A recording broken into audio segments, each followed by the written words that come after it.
कश्मीर में एनकाउंटर का सिलसिला लगातार जारी। बागरत्राल के एनकाउंटर में एक मिलिटेंट जां बहक। मिलिटेंट की शनाख्त जैश मोहम्मद कमांडर शमीम सोफी के बतौर हुई।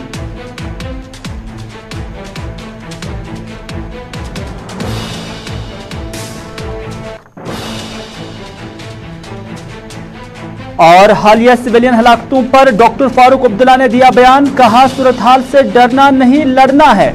मुल्क में हिंदू, मुस्लिम और सिखों को तकसीम करने की सियासत बताई जारी। कहा, बांटने की सियासत खत्म न हुई तो हिंदुस्तान भी न रहेगा।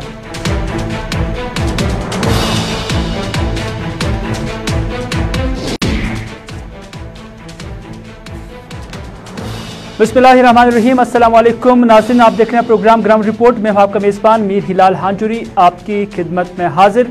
हेडलाइंस आपने देखी और हेडलाइंस के बाद मुख्तलिफ खबरें भी आया चाहती हैं। जामिया मस्जिद श्रीनगर में क्या नमाज अदा होगी?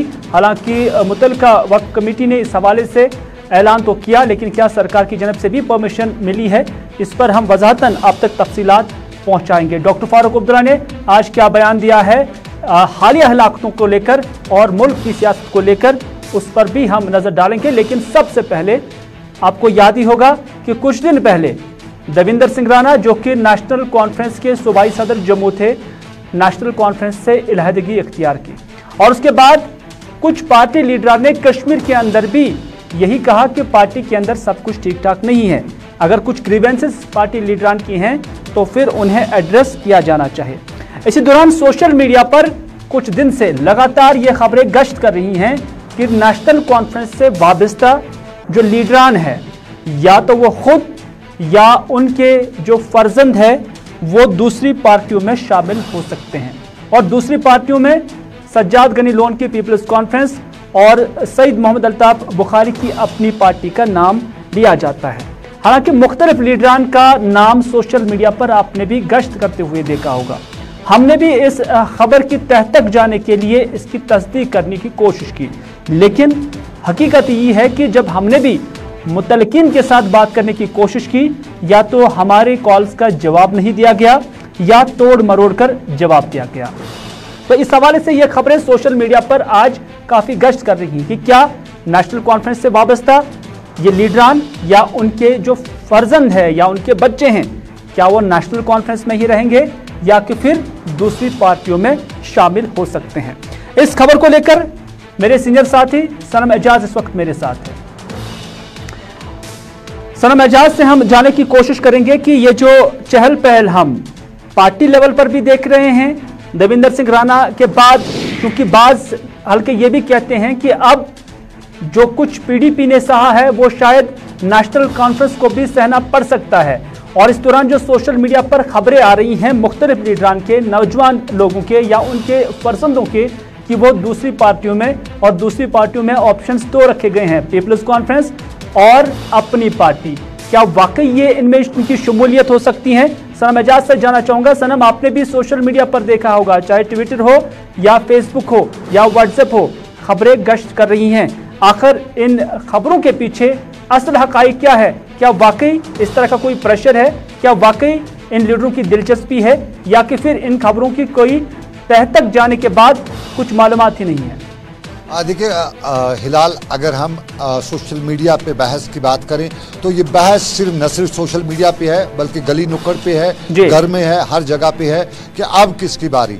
अब जाहिर है जब पीडीपी की तोड़फोड़ हुई थी तो तब पीडीपी के लोग इल्जाम लगा रहे थे कि ये प्रेशर है उनके लीडरान पे और उन्हें मजबूर किया जा रहा है। और अब क्या नेशनल कॉन्फ्रेंस पे ये प्रेशर है, ये सवाल है, ये बहस है, और इस बहस में बड़े नाम लिए जाते हैं, अंदाजे किए जाते हैं। और जहाँ तक देविंदर सिंह राणा का जाना और उनके बाद नेशनल कॉन्फ्रेंस के कुछ जम्मू के और लीडरान का उनके साथ जाना, खासतौर पे जम्मू म्यूनसिपल कॉरपोरेशन के जो साबका डिप्टी मेयर थे उनका जाना, तो उसके बाद कहीं और तरह की स्पेकुलेशंस सामने आ रही हैं। और फिर ठीक आपको याद होगा जिस दिन देविंदर सिंह राणा गए तो नेशनल कॉन्फ्रेंस के एक लीडर जो सिटिंग एमएलए रहे पिछली बार, उनका ठीक उसी दिन एक वीडियो स्टेटमेंट आता है ट्विटर पे, और उस वीडियो स्टेटमेंट के हवाले से भी बातें शुरू हो गई कि आखिर ठीक इसी दिन इनका ये स्टेटमेंट जब पार्टी के अंदर ऐसी कोई बात नहीं थी, उनका ये स्टेटमेंट के जो पीडीपी इस नेशनल कॉन्फ्रेंस के अंदर सब ठीक ठाक नहीं है, तो लोगों के कान खड़ा होना शुरू हो गए। तो इसके देवेंद्र सिंह राणा पे स्टेटमेंट अगर देता तो फारूक अब्दुल्ला देता, उमर अब्दुल्ला देता, अली मोहम्मद सागर देते या कोई सीनियर लीडर, लेकिन एक सिटिंग एमएलए उसको स्टेटमेंट इन हालात में देने की क्या जरूरत है। और फिर स्पेकुलेशंस बढ़ती गई और ये स्पेकुलेशंस वहां से निकल के शहर श्रीनगर के शहर खास तक भी पहुंची, वहां से आगे निकलते यहाँ बडगाम के एक इलाके तक भी पहुंची, वहां के एक लीडर का भी नाम लिया जाने लगा। जाते जाते पहलगाम की वादियों की भी सैर होने लगी कि इन तीन चार लोगों का नाम सामने आने लगा कि उनका मन बन चुका है। और वो मन क्यों, अब सवाल इंपॉर्टेंट है कि उन पर प्रेशर है या मन बन चुका है। जिन लोगों को सबसे पहले एक नाम जो बड़ा लिया जाता है वहां हम समझ सकते हैं कुछ प्रेशर वशर हो सकता है, माजी में भी कुछ प्रेशर की उन पर बात की जा सकती थी। लेकिन जो तीन लोग और हैं, तीन और बड़े, जिनमें एक बड़ा है, दो सेकंड और थर्ड लाइन के लीडर हैं, सिटिंग एमएलए तो रहे हैं, लेकिन लाइन जो उनका कद जो है वो पार्टी में जरा नीचे है। तो उन तीन को देखते हुए हम कह सकते हैं कि प्रेशर तो नहीं है, शायद अपनी कुछ उनका है हालात, क्योंकि इस वक्त इधर जाना, पीपल्स कॉन्फ्रेंस में जाना या अपनी पार्टी में जाना, इन लोगों के लिए शायद कुछ लोग ये भी कहते हैं कि आने वाले चुनाव, आने वाले हालात में उनके लिए अच्छा नहीं हो सकता है। वो वहां पे उनका वोट बैंक जो है अगले चुनाव से पहले वो डिवाइड हो सकता है, तो डिवाइड होते हुए उनके लिए मुश्किल बन सकती है। तो फिर क्यों वो वहां जा रही है, बहुत ही सवाल है। और इस सवाल का जवाब जब हमने आज उनमें से एक लीडर से बात की तो उनका जवाब जो था वो तोड़ मरोड़ के था और जवाब यही था कि बहुत कुछ हो सकता है। हम अंदाजा उनकी बातों से लगा सकते हैं कि बहुत कुछ हो सकता है। उन्हें डायरेक्टली नहीं बताया, कुछ पार्टी क़यादत पर भी इल्ज़ाम लगाया। ये भी कहना कि फारूक अब्दुल्ला साहब, उमर साहब को देवेंद्र राणा ने बड़ी कोशिश की थी कि डिनर पे चलें, वहां तक न जाना, उनको डिग्रेड करना, ये सारी चीज़ें डिग्रेड वाली बात आ गई। तो उसके बाद लगता है कि सब कुछ ठीक ठाक नहीं है नेशनल कॉन्फ्रेंस के अंदर भी। अब ये प्रेशर है या अपनी मर्जी है या आगे के कोई सुहाने ख्वाब नजर आ रहे, उन ख्वाबों के दरमियान। लेकिन चार लोगों के नाम है, ये सीनियर लीडरान तो डायरेक्टली नहीं है, लेकिन सीनियर लीडरान के साथ इनका टच भी है। बहुत बहुत शुक्रिया सनम पूरी जानकारी देने के लिए। लेकिन हकीकत ये है कि जब ये खबरें सोशल मीडिया पर आई हैं तो सनम हो या मैं या हमारी टीम हो, हर किसी ने कोशिश की है कि इन खबरों की सदाकत जाने। और हक ये भी है कि मुख्तलिफ लीडरान के फ़ोन कॉल्स भी हमने किए जिनके नाम इसमें जाहिर किए जा रहे हैं। हालांकि हमने नाम अभी तक जाहिर नहीं किए, लेकिन जैसा कि सनम ने कहा, गांदरबल हो या डिस्ट्रिक्ट बडगाम हो या डिस्ट्रिक्ट श्रीनगर हो या कि फिर डिस्ट्रिक्ट अनंतनाग हो, इन चार जगहों से इनका ताल्लुक बताया जा सकता है। यहाँ तक कि 16 की तारीख भी बताई जा रही है कि इस दिन कोई सियासी डेवलपमेंट जम्मू कश्मीर के अंदर बन सकती है। लेकिन हकीकत यह है कि इस खबर की तस्दीक जब हमने इनसे कराने की कोशिश की, कुछ ने कॉल किया और तोड़ मरोड़ कर जवाब दिया और कुछ ने हमारा फ़ोन रिसीव करना ही बेहतर नहीं समझा। तो इस तरह से हम भी इस नतीजे पर पहुंचे हैं कि शायद दाल में कुछ काला हो सकता है और कोई उथल पुथल शायद नेशनल कॉन्फ्रेंस के अंदर भी कुछ दिनों के अंदर देखी जा सकती है। लेकिन जैसा कि हमने कहा कि ये सोशल मीडिया पर जो खबरें गश्त कर रही हैं उन्हीं का हवाला हम दे रहे हैं। बाकी नेशनल कॉन्फ्रेंस जो है वहाँ के लीडरान के साथ भी हमने बात की तो उन्होंने भी यही चीज़ कही कि उन्हें अभी इसके हकाइक से कुछ पता नहीं है, बल्कि वो भी जिस तरह हमने सोशल मीडिया पर ये खबरें देखी हैं, उन्होंने भी सोशल मीडिया पर इस तरह की खबरें पढ़ी हैं और ये खबरें आला क़यादत तक भी पहुंच गई हैं।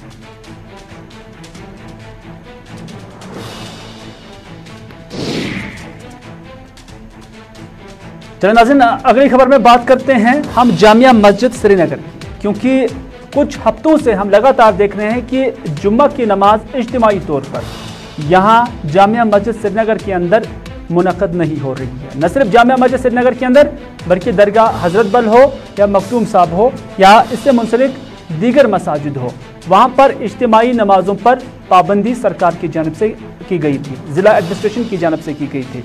इस वजह से कि यहाँ कोविड है और कोविड के दौरान 25 से ज़्यादा अफराद को एक साथ जमा होने के लिए इजाज़त नहीं दी गई थी। लेकिन साबिका जुमा ने पिछले जुमा हमने देखा कि कुछ मसाजिद के अंदर नमाजें अदा की गई हैं और उन्हीं के पेश नज़र अब अंजुमन औकाफ जामिया मस्जिद श्रीनगर की जानिब से भी एक बयान जारी किया गया। अंजुमन औकाफ जामिया मस्जिद श्रीनगर की जानिब से बयान में कहा गया है कि आइंदा जुमा इज्तिमाई जुमा नमाज अदा करने का ऐलान उन्होंने किया है और कहा कि जिस तरह से दरगाह हजरत बल और दीगर मसाजिद में जुमा की नमाज अदा हुई, वैसे ही अब रबीउल अव्वल के मुकद्दस महीने के पेश नज़र भी तबारीखी जामिया मस्जिद श्रीनगर में बाजमात फर्ज नमाजें इज्तिमाई तौर पर अदा की जाएंगी। बयान में यह भी कहा गया है कि अगरचे श्रीनगर में कोविड के मामलात में भी कमी वाक़ा हो गई है, ताहम इसके बावजूद तमाम तर कोविड SOPs को अमलाते हुए जामिया मस्जिद में नमाजें अदा की जाएंगी। बयान में उम्मीद जाहिर की गई है कि इंतजामिया मीरवाइस मौलवी मोहम्मद उमर फारूक की 28 महीने की नजरबंदी को भी खत्म किया जाएगा, ताकि वो जामिया मस्जिद श्रीनगर में यानी तवारीखी जामिया मस्जिद श्रीनगर में वाज़ तबलीग की बरसों पुरानी रिवायत को जारी रख पाएंगे। हालांकि यह अंजुमन की जानब से यानी अंजुमन औकाफ जामिया मस्जिद श्रीनगर की जानब से बयान जारी किया गया है, लेकिन हमने सरकारी स्तर पर भी इस खबर की तस्दीक करने की कोशिश की है। हमने वक्फ बोर्ड से बात की तो उन्होंने कहा कि जामिया मस्जिद श्रीनगर स्टेट वक्फ बोर्ड के अंदर नहीं आती है, ताहम जो जिला इंतजामिया है उन्होंने भी इस हवाले से कहा कि ना ही उन्होंने परमिशन दिया है और ना ही उन्होंने कोई अभी पाबंदी आयद की हुई है, और ये जुमा के दिन ही देखा जा सकता है कि क्या कुछ होगा। लेकिन जो अंजुमन औकाफ जामिया मस्जिद श्रीनगर है उनकी जानिब से जो बयान में कहा गया है उसमें यही कहा गया है कि जुमा की नमाज अब जामिया मस्जिद श्रीनगर के अंदर इज्तिमाई तौर पर अदा की जाएगी, लेकिन उसके लिए यही शर्त रखी गई है कि कोविड SOPs पर अमल पैरा हो जाएंगे, और साथ ही साथ रबीउल अव्वल के मुकद्दस महीने के पेश नज़र भी इस मस्जिद को खोला जा रहा है।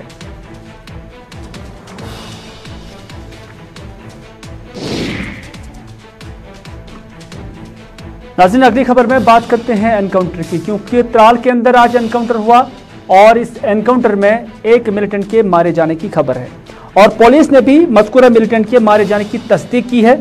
आपको बताते चले कि वागर त्राल का इलाका, जहां दोपहर के बाद ही या दोपहर के वक्त ही फोर्सेस को इत्तला मिली थी कि यहां कुछ मिलिटेंटों की मौजूदगी है, और फोर्सेस को जब ये इत्तला मिली तो फौरन ही उन्होंने इस इलाके को मुहसरे में लिया, और मुहसरे में लेने के बाद यहां पर गोलियां चली और गोलियों के नतीजे में जवाबी कार्रवाई भी हुई, जिसके नतीजे में शमीम अहमद सोफी साकिन सतूरा त्राल मिलिटेंट जो है वो जाम बहक हुआ।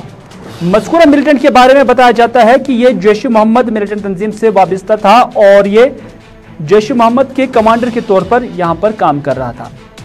मज़कूरा मिलिटेंट के बारे में ये भी इतलात मिल रही हैं कि वो लगभग पिछले 2 से 2.5 बरसों से यहाँ एक्टिवेट था और यहाँ पर वो सरगर्म था। तो इस तरह से पुलिस ने या फोर्सेस ने उन्हें जाम बहक करने के बाद दावा किया है कि मज़कूरा मिलिटेंट की हलाकत फौज के लिए एक बड़ी कामयाबी है। आपको यह भी बताते चलें कि वादी कश्मीर के अंदर जब से सिविलियन हलाकतें हुई हैं उसके बाद पे दर पे एनकाउंटर्स हो रहे हैं, और शोपियां के साथ साथ आज त्राल में भी एनकाउंटर हुआ है। तो इस तरह से एनकाउंटर के दौरान मिलिटेंटों के मारे जाने की खबरें भी मौसूल हो रही हैं।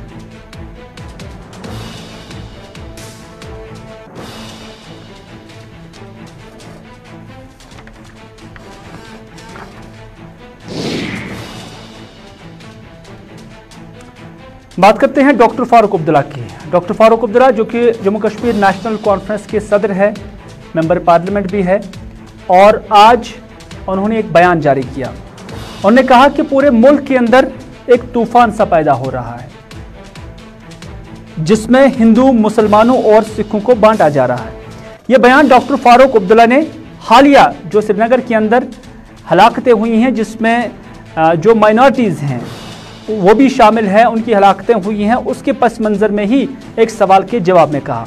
उन्होंने कहा कि यह बांटने की सियासत को बंद करना पड़ेगा। अगर इसको बंद नहीं करेंगे तो हिंदुस्तान भी नहीं रहेगा, इकट्ठे रहने में ही हिंदुस्तान रहेगा। हालिया हलाकतों को लेकर डॉक्टर फारूक अब्दुल्ला ने कहा कि हम सबको हिम्मत से रहना होगा और ऐसी साजिशों का मुकाबला करना होगा। उन्होंने कहा कि ऐसी ताकतें कभी कामयाब नहीं होंगी जो आम मासूम लोगों को न सिर्फ कत्ल कर रहे हैं बल्कि अमन को भी खराब कर रहे हैं। दरअसल डॉक्टर फारूक अब्दुल्ला आज बागात बरजुला के गुरुद्वारे में मौजूद थे, जहां पर एक तकरीब मुनक्किद हो रही थी जो हालिया दिनों सिख बिरादरी से वाबस्ता एक प्रिंसिपल खातून के कत्ल के बाद जो आज उनका 10वां था, और उस मुनासबत से जो बरजुला के अंदर एक तकरीब मुनक्किद हुई उसी तकरीब में डॉक्टर फारूक अब्दुल्ला मौजूद थे। काफी जज्बाती भी दिखे क्योंकि डॉक्टर फारूक अब्दुल्ला ने कहा कि उनसे मासूम लोगों का कत्ल बर्दाश्त नहीं हो रहा है। तो इस तरह से उन्होंने कहा कि ऐसे वाक़ात के बाद मुल्क के अंदर जो कुछ तासुर दिया जा रहा है तो उससे मुसलमानों को हिंदुओं से और हिंदुओं को सिख से, सिख को मुसलमानों से अलग किया जा रहा है, यानी बांटने की सियासत हो रही है। और उन्होंने कहा कि ये बांटने की सियासत किसी भी तौर पर मुल्क के मुफाद में नहीं है और अगर मुल्क की मुफाद ढूंढना है तो उसमें सबको एकजुट होकर काम करने की ज़रूरत है। सबने हिम्मत से रहना है और डरना नहीं है इनसे। ये कभी कामयाब नहीं होंगे। जो भी ये सोचते हैं उसमें ये फेल हो जाएंगे। मगर हमने मजबूती से खड़ा होना है, सब ने, मुसलमान ने, सिख ने, हिंदू ने, ईसाई ने, जो भी हम हैं, हम लोगों को इकट्ठे खड़े होकर इनका मुकाबला करना। सर, माइनॉरिटी पे कंटिन्यूअस अटैक हुआ, ये एक सिलसिला चल रहा है। सारे हिंदुस्तान में एक तूफान पैदा हो रहा है। मुसलमानों को और हिंदुओं को और सिखों को बांटा जा रहा है और ये जो बांटने की सियासत है इसको बंद करना पड़ेगा, क्योंकि अगर इसको बंद नहीं करेंगे तो हिंदुस्तान नहीं रहेगा और अगर हिंदुस्तान को बचाना है तो हमने इकट्ठे रहकर रहना है और तभी हिंदुस्तान आगे चलेगा। जमात में लोग आते हैं, लोग जाते हैं।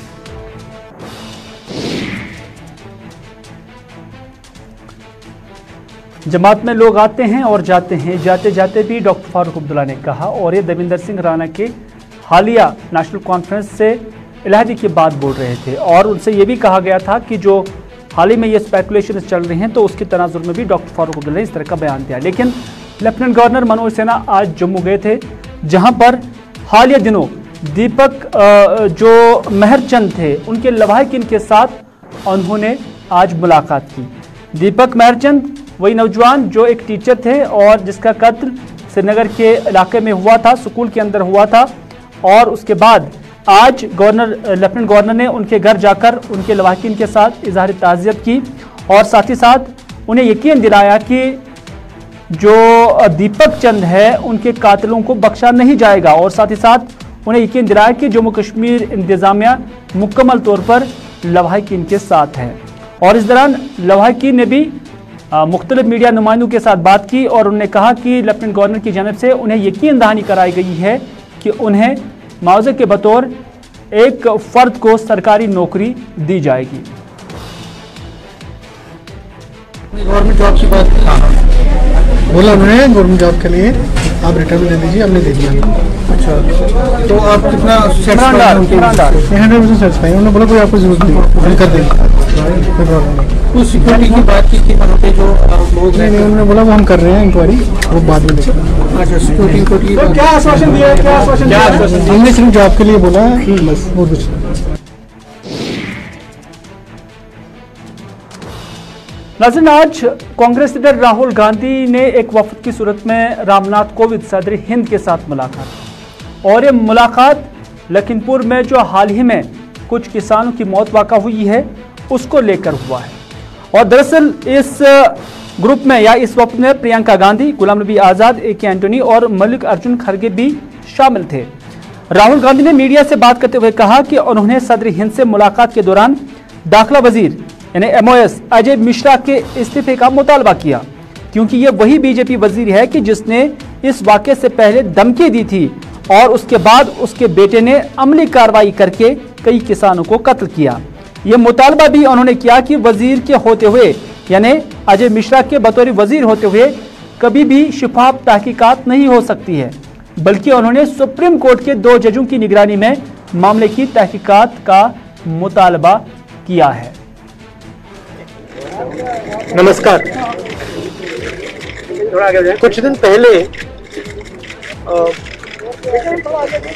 हम लखीमपुर खेरी में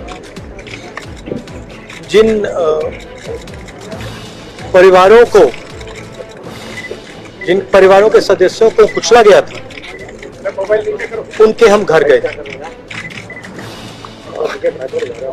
और उनसे बातचीत करने के बाद उन्होंने हमें बताया कि वो दो चीजें चाहते हैं। पहली चीज, वो न्याय चाहते हैं। वो चाहते हैं कि जिस व्यक्ति ने ये हत्या की है उसको सजा मिले।